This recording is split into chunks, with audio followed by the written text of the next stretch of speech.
আপনারা অনুভব করুন যে অনেক এরকম লোক আছে, অনেক অন্যায়ভাবে উপার্জন করেছে কিন্তু সে ভোগ করতে পারে না।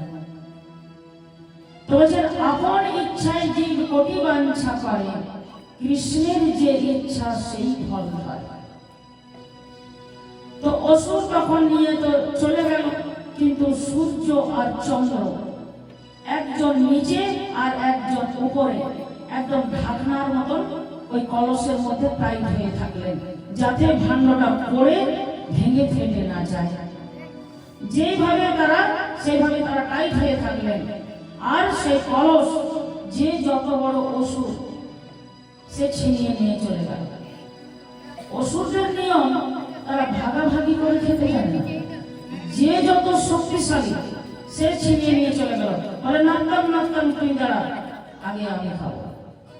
ছিনিয়ে নিয়ে চলে গেল। এ ওর নিয়ে গেল, ও ওর কাছ থেকে, ও ওর কাছ থেকে, এইভাবে ছিনাছিনি করছে, কিন্তু কেউ ভোগ করতে পারছে না, কেউ ভোগ করতে পারছে না। ওইভাবে আস্তে আস্তে অনেক দূর চলে গেল। তো অনেক দূর যখন চলে গেল তখন ভগবান কি করলেন না, মোহিনী রূপ ধারণ করে প্রকট হয়ে গেলেন।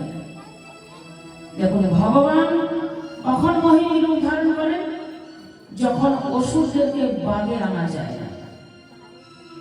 যখন অসুরদেরকে বাগে আনা যায় না তখন ভগবান মানে মোহিনী রূপ ধারণ করে অসুরদেরকে বাগে এনেছেন।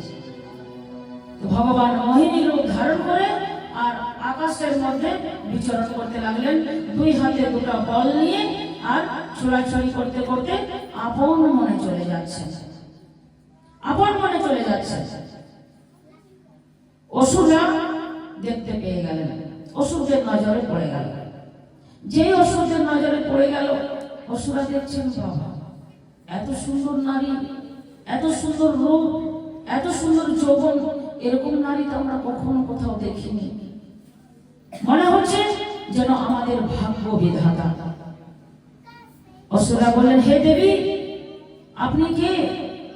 আপনাকে তো আগে কখনো দেখিনি, মনে হচ্ছে আপনি আমাদের ভাগ্য বিধাতা।